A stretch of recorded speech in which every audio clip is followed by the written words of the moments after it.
Authenticité, Unicité, engagement, excellence, énergie, humanité, discipline, beauté, transformation, ouverture, spiritualité. durabilité. Renaissance 69. Renaissance 69.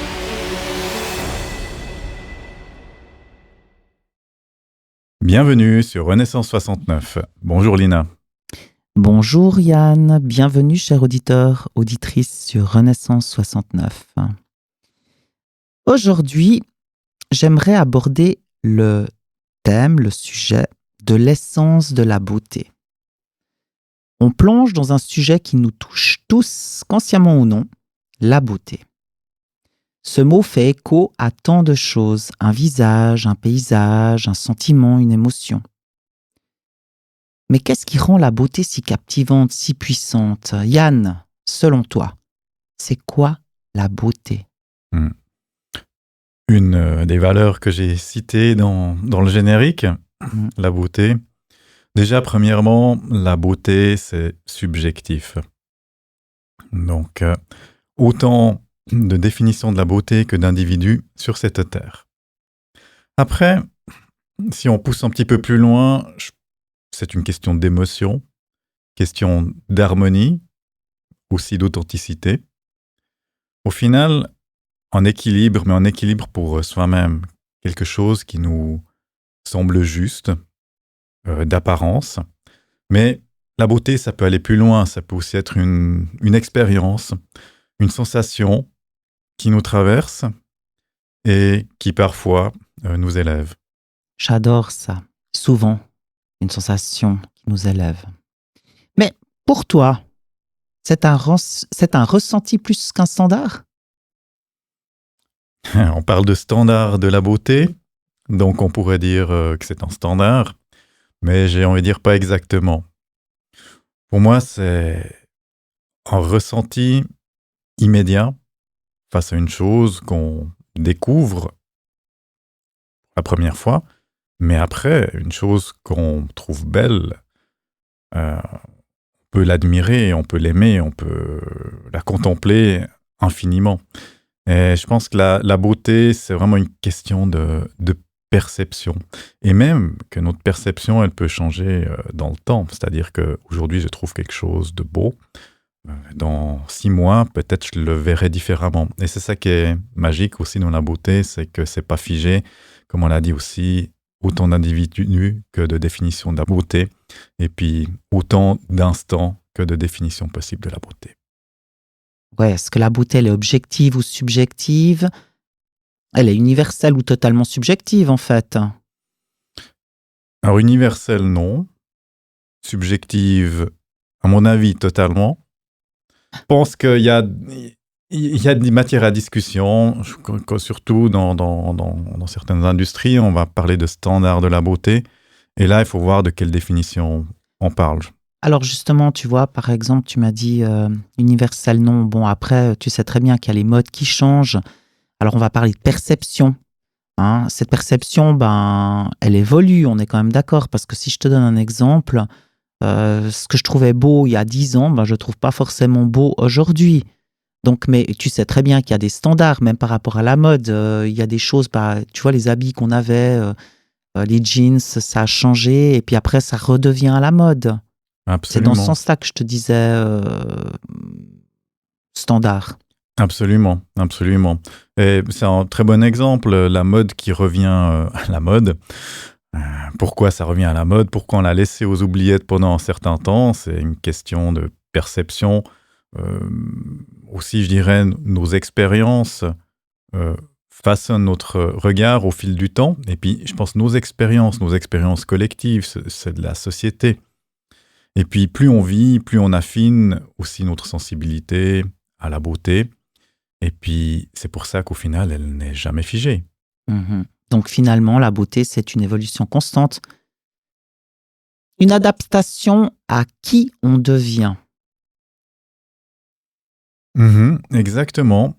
Et plus on grandit intérieurement, plus notre perception s'élargit. J'ai juste envie de dire aussi que, comme je disais, c'est subjectif et ça dépend vraiment du temps, à quel moment on regarde la chose. Donc, réellement, on est définitivement dans de la subjectivité, à mon sens. Et en fait, ce qui est magique là-dedans, si on dit que la beauté est subjective, c'est que n'importe quelle chose peut être belle. Mhm. C'est juste. Encore une fois de plus, comme disait Pirandello, a ciascuno la sua verità, chacun sa vérité. Puis d'ailleurs, bien fort heureusement. Ok, mais dans ce cas, pourquoi y a-t-il des standards de la beauté imposés par la société? Parce que l'être humain est champion pour catégoriser, mettre les choses dans des cases, Mhm. parce que ça rassure. Donc les médias, la mode, la publicité ont construit certains référentiels qui ont changé au fil du temps, comme on le sait. Et ce qui était beau hier ne l'est plus forcément aujourd'hui. Ou le redeviendra par la suite. En fait, on continue à se conformer à ces box dans lesquelles on veut bien mettre chaque chose, parfois même de manière inconsciente, hein. Et pour toi, pourquoi est-ce que les gens continuent à faire ça, en fait, la société? Je pense qu'on revient à un point fondamental, la peur. Mhm. Mais la peur d'être rejeté, de ne pas correspondre à une image qui est valorisée. Donc on idéalise certaines choses et je pense que c'est là qu'il faut déconstruire parce que la vraie beauté, c'est celle qui ne cherche pas à plaire. Je, je bois tes paroles, c'est juste. Enfin, ça me parle. Encore une fois de plus, rien n'est juste, mais en tout cas, ça me parle. Donc, tu penses qu'il faut s'éloigner des standards, hein, pour se réapproprier sa propre beauté? J'ai envie de dire que oui. Parce que se détacher des injonctions extérieures, ça permet de redéfinir ce qui nous touche vraiment profondément en tant que soi. Et on en revient à la question, savoir qui on est, comment on fonctionne, qu'est-ce qu'on aime, et pas rentrer dans des cases de qu'est-ce que la société nous dit, qui est beau, etc. Et puis, selon toi, comment on fait concrètement pour sortir de cette pression sociale? Mhm. Ben, vous savez peut-être maintenant, mon sujet favori est cultiver la différence, mais cultiver la différence, c'est aussi cultiver son propre regard, qui a le droit d'être différent. Donc lire, observer, expérimenter, et puis surtout accepter que l'imperfection fait partie de la beauté. C'est ce qui lui donne du relief, finalement. Je le pense aussi. Et une question que j'aimerais te poser, tu sais, on parle souvent de la beauté extérieure, le physique, mais la beauté intérieure, elle est super importante. Elle joue quel rôle, à ton avis? Parce que j'ai vraiment l'impression que, on va dire que de plus en plus de gens s'intéressent uniquement à l'aspect physique, mais la beauté du cœur, de l'esprit, enfin, comme je le dis, d'abord, il me semble qu'avant de pouvoir avoir envie de rentrer en relation avec quelqu'un, de s'engager, bon, je sais que je suis un peu old fashion, mais d'abord, il y a la tête, après, il y a le cœur, et puis après, on verra si ça passe en bas, quoi. Mais j'entends, c'est pas uniquement le physique. Non, définitivement pas. Et il y a des choses, des fois, qu'on ressent quand on voit une personne qui vont au-delà de son apparence. Ça peut être son énergie qu'elle dégage. Et je crois vraiment que les deux peuvent être liés, mais je pense vraiment que l'énergie, l'intérieur, ce que la personne, Dégage. manière inconsciente, peut dégager, ça fait partie de la beauté. Et la beauté peut être autant intérieure qu'extérieure. Donc c'est une énergie qui transcende l'apparence et ça peut même être plus puissant que la beauté physique ou la beauté extérieure visible. Donc la sérénité, la joie, l'authenticité, c'est ça pour moi la vraie beauté. C'est ça, la vraie beauté, je te rejoins. Bah, en fait, la beauté, donc, c'est pas une affaire d'état d'esprit. Question intéressante.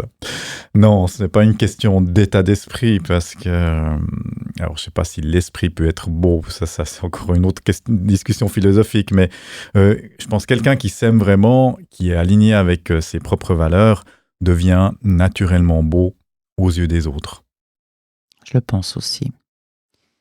C'est puissant ce que tu viens de dire. Ça veut dire en fait que prendre soin de soi intérieurement, c'est un acte de beauté en soi. Oui. Et ça commence par l'amour de soi, l'acceptation et le respect de son propre rythme. Très bien. Mais concrètement, comment on fait pour cultiver la beauté dans son quotidien ? Là, je suis là. Hein ? Je suis là. Dans une société où tout va à 2000 à l'heure, peut-être qu'on devrait des fois ralentir. Parce que à force d'aller vite, on loupe un tas de choses. Donc, on prend plus le temps de vraiment regarder, d'observer, d'écouter, de ressentir. Parce que la beauté, elle est partout. Mais à force de courir, on passe à côté. Ouais, je dirais qu'on passe à côté de beaucoup de choses. Donc, il faut réapprendre à observer, à savourer. On est d'accord ? Oui, absolument. Et puis aussi, remettre de l'intention dans tout ce qu'on fait. Que ça soit dans un repas, une promenade, un échange. En fait, chaque moment peut être un instant de beauté si on lui accorde de la valeur. Et toi, comment tu fais ? Alors, je suis quelqu'un qui écoute beaucoup, qui observe beaucoup. Et j'aime m'entourer de ce qui me fait du bien. Et généralement, c'est des choses qui me plaisent, donc qui sont belles, en tout cas à mes yeux. Et puis surtout, j'aime, certains me diront, dans ma vie super organisée, millimétrée, je laisse la place à l'inattendu, à l'imparfait. En gros, dans toutes mes cases, j'aime bien avoir, si je devais, c'est peut-être paradoxal, avoir une case qui est dédiée à la beauté. Une case qui est pas figée, mais une case qui transverse toutes les autres cases, parce que la beauté, elle peut être partout. Mais pour moi, la beauté, c'est vraiment quelque chose que j'ai envie d'accorder du temps. Et j'ai envie d'accorder du temps à certains moments de ma semaine, dédiés à voir des choses, à observer, identifier aussi de la beauté, peut-être cachée parfois. Alors moi, j'ai appris à le faire vraiment ces 2 dernières années. Avant, je prenais pas le temps de le faire. En tout cas, Yann, je te remercie comme d'habitude pour tes mots qui sont très profonds, pour cette discussion qui, je l'espère, aidera aussi chacun à redéfinir sa propre vision de la beauté. Quel est le message en fait que tu aimerais laisser à nos auditeurs auditrices ? Je dirais porter un regard différent. Ça veut dire aussi savoir regarder autrement, apprendre à voir au-delà des apparences. Parce que la beauté, c'est pas un cadre rigide, donc finalement on peut pas vraiment le mettre dans une case.